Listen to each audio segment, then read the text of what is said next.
Thank you. Good to be back here in Bangalore. I'm Michiel Steltenpool.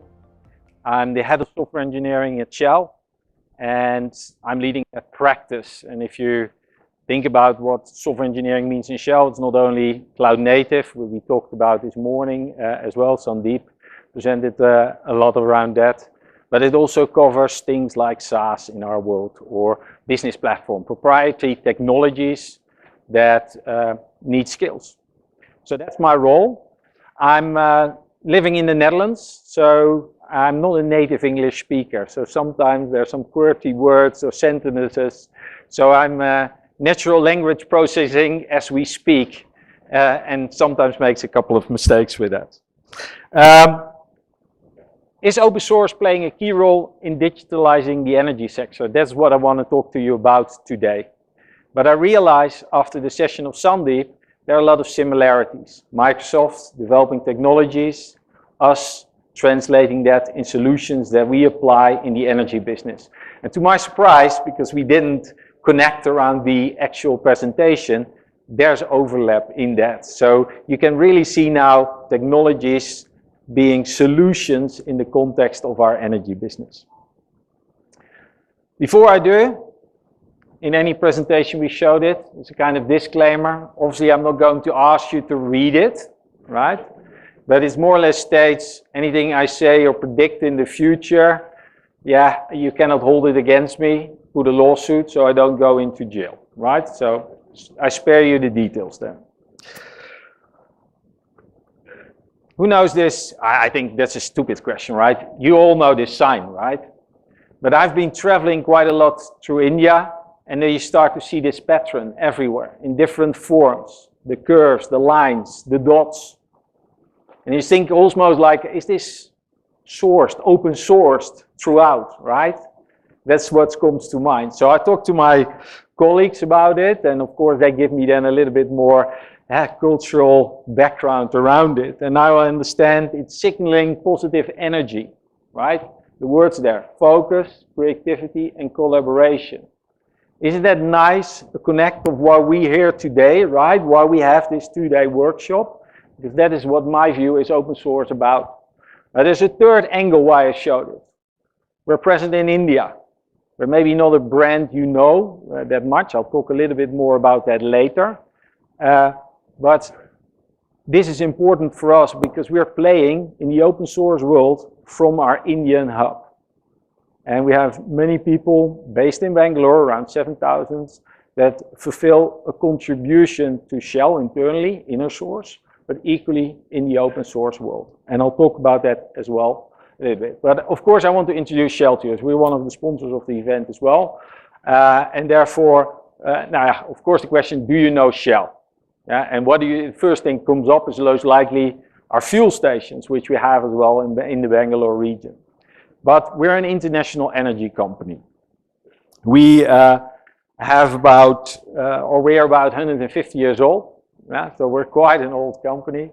70 countries present, 82,000 employees, 19th on the Fortune 500, 13 million retail customers. We have a running joke my retail colleagues make, and I don't know if it's true, so it's part of the disclaimer, but they claim they sell more coffee than Starbucks does through our retail stations. So you know a little bit the size we're at.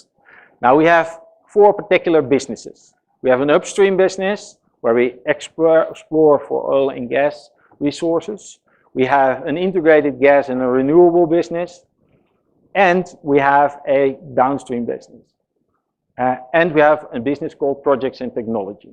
And Projects and Technology is where we run all our capital projects and we develop our technologies that we deploy to our own business.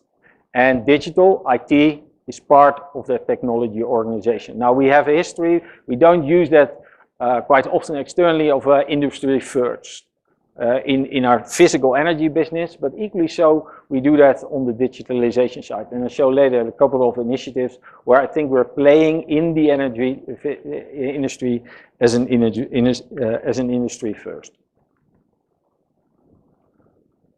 Now obviously we as a society have one big problem to tackle, and that's climate change, right? And that needs all of us to contribute. This may be a really big open source initiative that we're undertaking. Now, we as Shell made the pledge, our CEO, that we want to meet the UN Paris Agreement. So we want to make sure that we carbon net zero by the time 2050. Obviously, that introduces technologies like carbon capture storage, but equally so technologies that offset. But it's quite disruptive or transformational to our business. So we'll need to do more on biofuels. We need to do more on hydrogen, solar, wind, and all the integration attached to that to create distribution systems to get that power to our customers. Yeah. Now, why am I presenting this? Because most of us, you're probably not in the energy business, right? And why does that make sense here? Now, one example, and this is from the Netherlands, what we're building in the Netherlands to become the most customer-centric energy ecosystem. And that ecosystem obviously has generation, power generation. It has metering. It has aspects of storage, battery storage. It has charging in it. It has home management systems in it, and all connected in the grid. And obviously, if you want to build that, yeah, you'll need to do that yourself, and that's what we do. We build these solutions. You need to work with partners, and you need to benefit from what is available in the open source world. Bring that into the company, sometimes participate in key initiatives around open source. Now, we saw from Sandeep some nice futuristic, sometimes already happening technologies. All of them are coming back in those type of ecosystems. So we translate the technologies in the actual solutions that hits the customer. But things like IoT, things like at the edge, cloud, is all integral, obviously, of these ecosystems. And that's why we need talent also to help us to build. And that talent we source also out of India. So while this is happening towards the NL market, where I'm from, it's built also here from India. Now, small step, because now we're talking more to the technology side of us, skipping the introduction. If we want to do that, we also need to work on our foundation. I told you we're an old company, so yes, we have technical debt. We constantly need to evolve ourselves. We need to make sure that we bring those technologies that come to market, also make that available to our developers. And that is also training them in new ways of working. Yeah, so a couple of items that we're currently working on to build out that foundation and to be absolutely the best. That is, for example, DevOps. We offer tooling to our teams so they can self-assess themselves, get challenged through coaching with an improvement plan attached and implement that. And if you stack all these plans together as an organization, I can see where the structural problems are in that organization and link to that. Now, one item we picked up is hyperautomation. There's anything from making compute available to making it possible to deploy and be empowered to do so. That requires infrastructure as code. That requires also to think about things, aspects of compliance, so that you can empower your teams to deliver. Obviously, that comes with responsibilities as well, because these are solutions we deploy to actual customers. But the security angle needs to be strong there as well. Your compliance angle needs to be strong. Your data access methods need to be strong.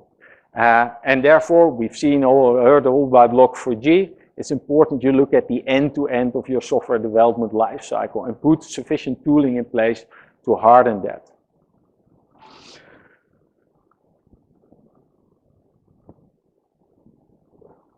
Another area we're working on, and that's also a similarity what Sandeep talked about, is in the OpenAI space. And we're an initiator in OpenAI Energy as an initiative.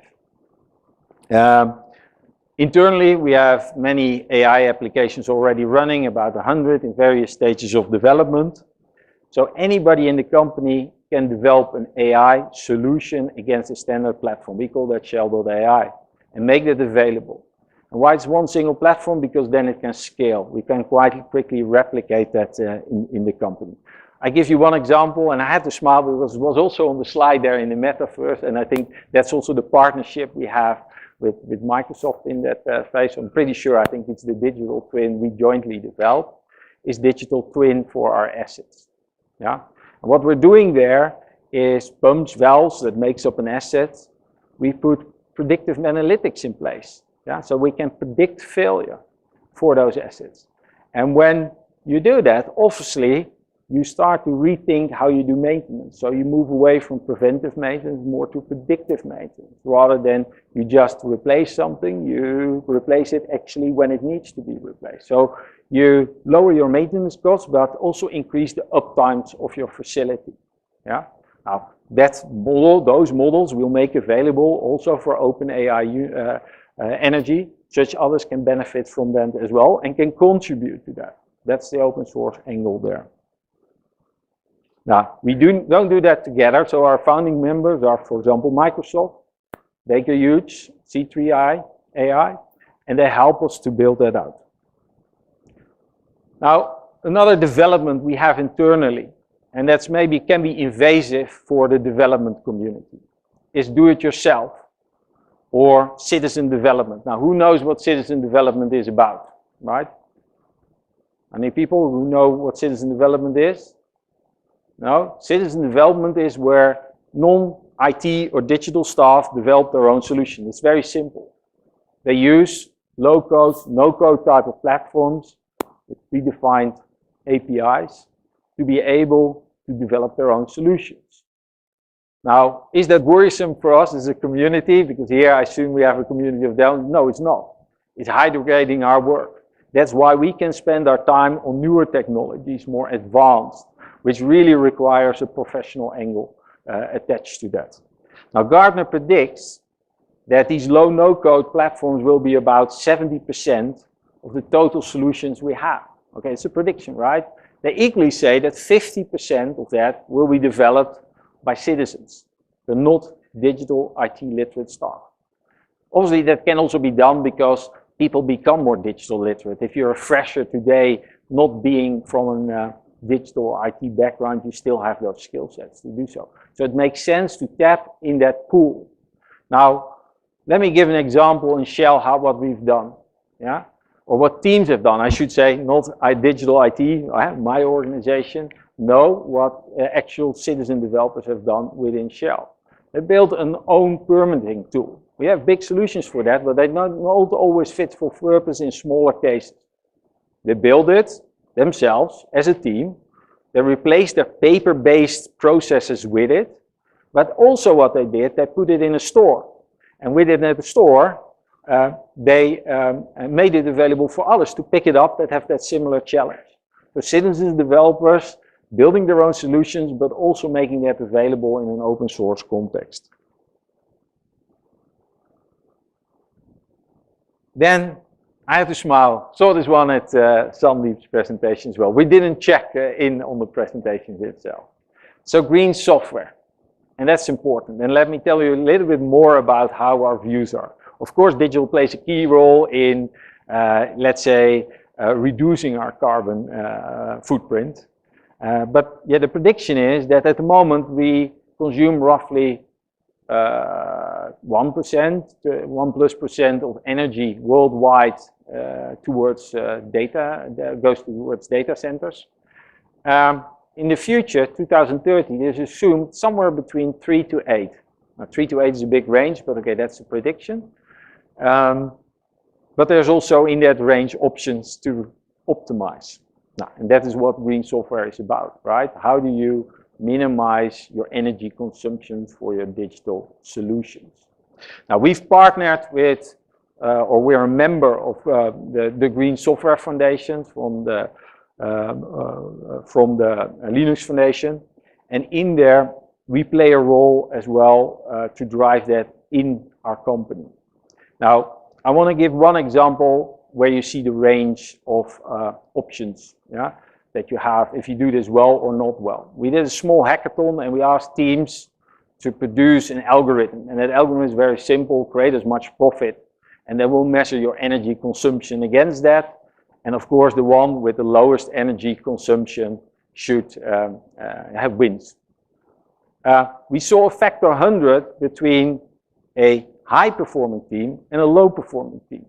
Now put that in the 3 to 8% perspective or range. You know there's a lot at stake. If we can get those teams up to the mark of the highest team, that saves a lot of energy for us, right? Now, obviously, and I've got a trick question for you. What algorithm had the lowest energy consumption? What language was used? And you should know it by now. Rust, right? But not Python, it was Rust, or C++, it was Rust, right? So, confirmed, yeah? Confirmed in our hackathon.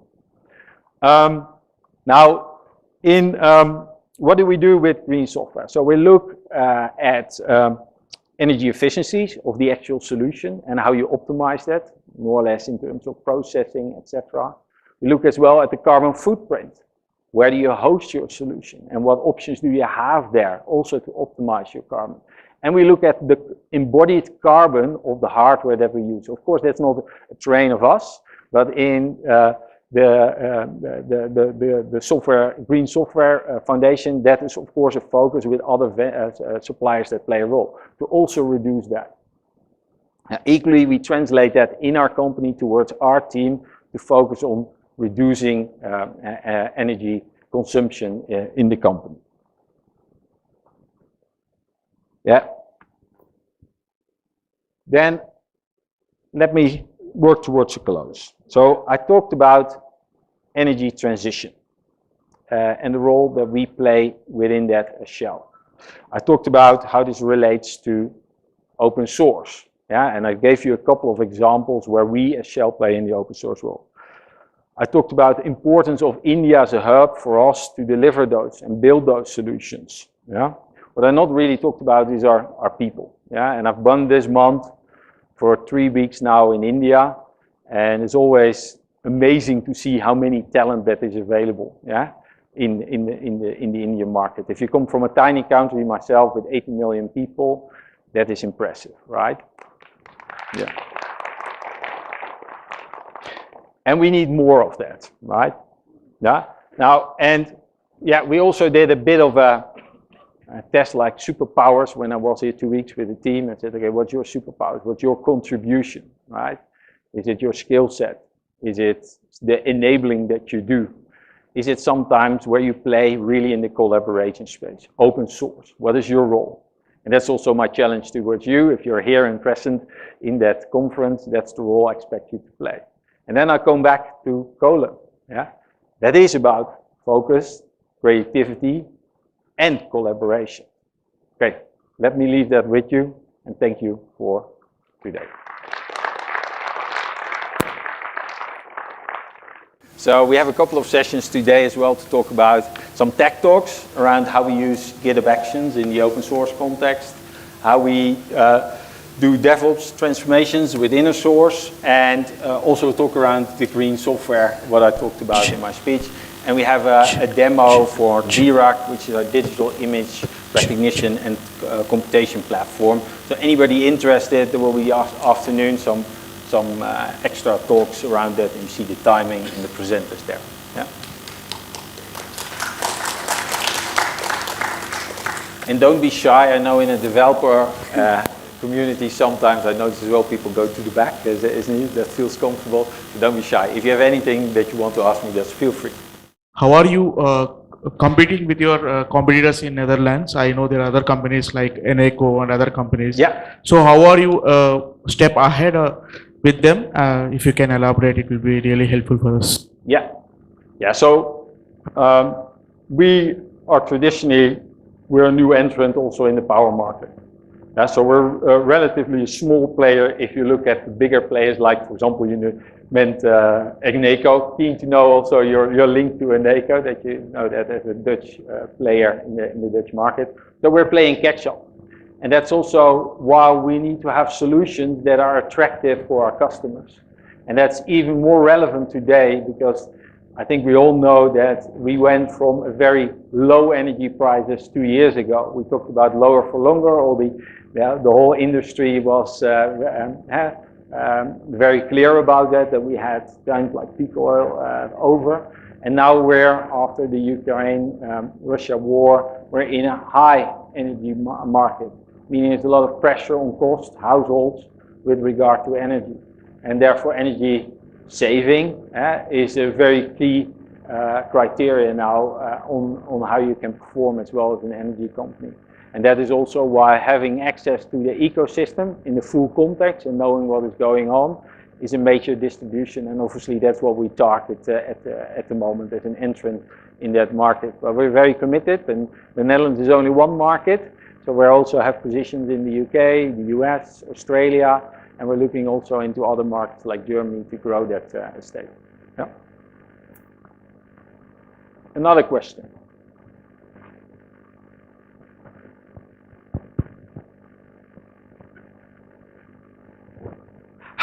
Thank you for the session.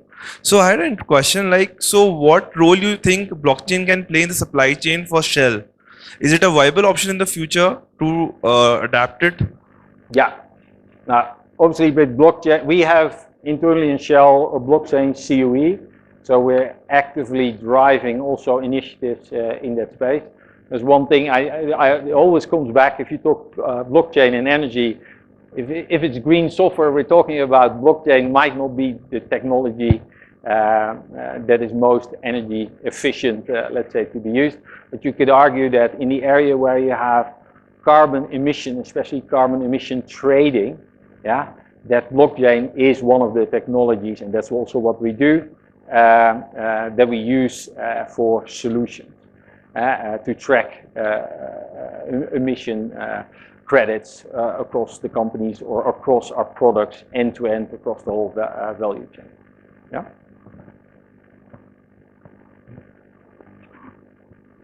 Thanks, Michael, for your session. You talked about technical debt and need to overcome them. And we have seen in the software organizations, typically they have legacy systems and which are like monolithic systems, and the trend nowadays to leverage the maximum out of them is to modernize them and move it to the new technologies. You talk about leveraging tech stack, talked about automation and app security models. So I just want to understand, modernize core systems, what are the 3 or 5 challenges that you have faced and what were the probable solutions? One problem, yeah, so it's almost like waves, right? You have these waves coming through the IT industry. And if you start to build actual solutions that you implement across 70 countries, in the ideal world, you do that, of course, in a week's time, but it takes time to embed those solutions. So by the time you actually start to deploy, new technologies are being pushed already into the market that maybe can conflict sometimes with what you're doing. But that's the reality of a business like us. We're in the energy business, we're not a tech company, but for us it's real that these solutions need to be embedded to make money. Yeah, we don't sell licenses on top of technologies. So you need to let that sink in. So yes, it's okay in such a company that you have technologies that maybe are also classed as mature that we're still adopting or implementing. Yeah? But if you want to do something new, it's always important to place it in the context of the total architecture that you have in the company, to embed it there, to make also clear choices around those technologies. And then drive change programs around that, such we drive adoption, knowledge and awareness. Yeah? So we need people with skill sets and experience in there. We need training programs to get people on board and drive that through. Now, there are a couple of items I showed you in the modernized architecture, which we almost see like a change program in itself, whether it's DevOps, whether it's application security, or whether it's something like hyper-automation. Yeah? So that's the most important part to address technology depth, I think, on an organizational level. And one of my ambitions, and I'm not saying that that is always working in that sense, I think any team, whether it's a DevOps team or a team managing in a traditional waterfall way, needs to have a line item to address technology depth in there. It's almost like a standard backlog item which year on year you need to run. Yeah? If you don't do that, and I think some of you all worked on those projects, we have something here and it's not being supported anymore by the vendors, right? We let it go too long.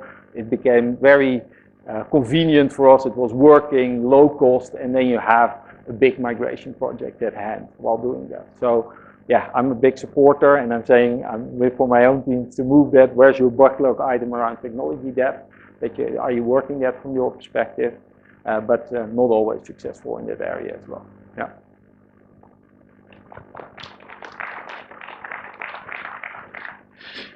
Yeah, thank you very much for the session. I have one question. So you have said that Cell is a company which is major in the energy sector, which is contributing to the AI. Can you put the mic a little bit closer because I struggle. Yeah, sure. So you have said that Cell is the company in the energy sector who is using AI a lot. Can you tell the ways how you're using the AI in the energy sector? Sorry. So the question I'm trying to repeat is how we use AI in the energy sector. Yes. What are the major ways? Like, can you give some examples or something? So one example I gave was around digital twin, right? Where with digital twin we use machine learning principles to do predictive maintenance on pumps and valves, which makes up an asset, and then for the asset itself we have a way to predict failure in that model. And that's an actual solution which runs live in our estate. We work together with Microsoft on that, so they're a partner in there, Baker Hughes, C3 AI. And we have other solutions as well. We have at the moment, we're doing with, and I need to check whether I've got the right name. Just,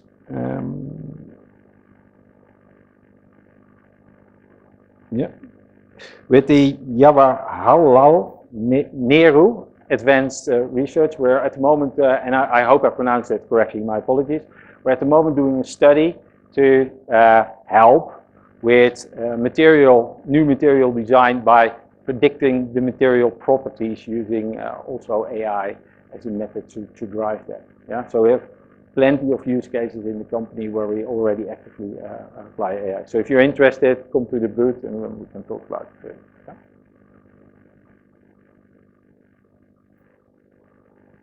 Another question, or do we close out? Yeah? This. Yeah.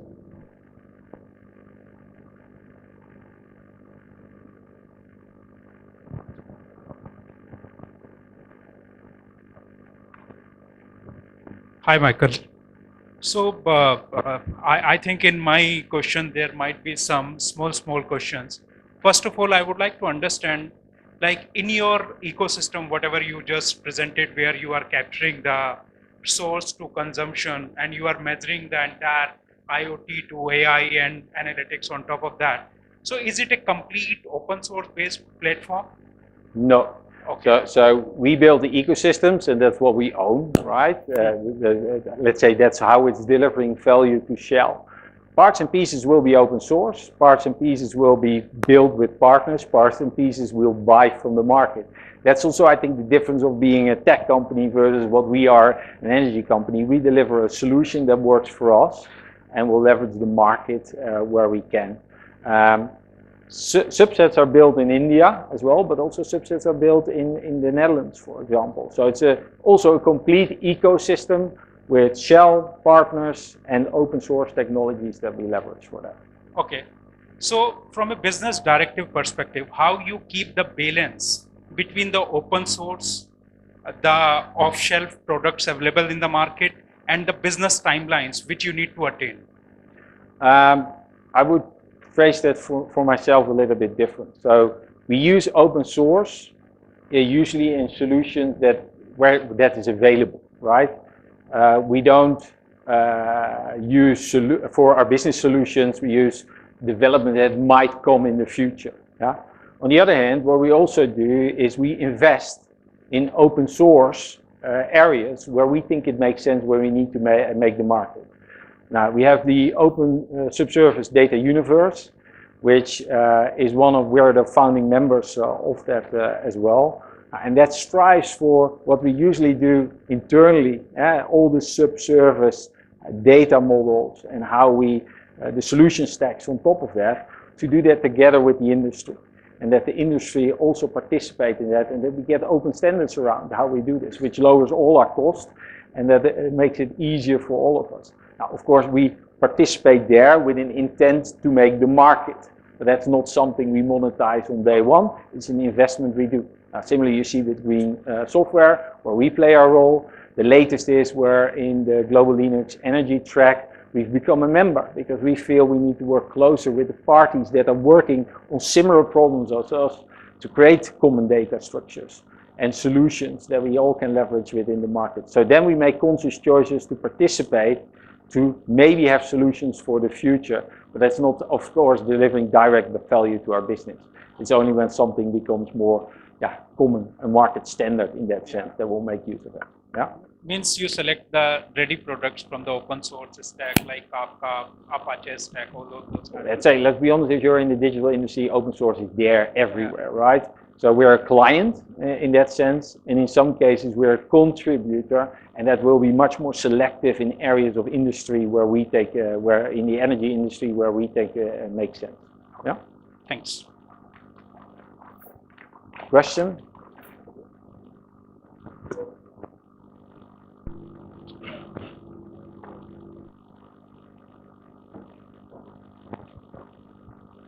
Hey Michael, good morning, and pretty smart with that column, how you started and ended. And just a question about the technical debt you're talking about, right?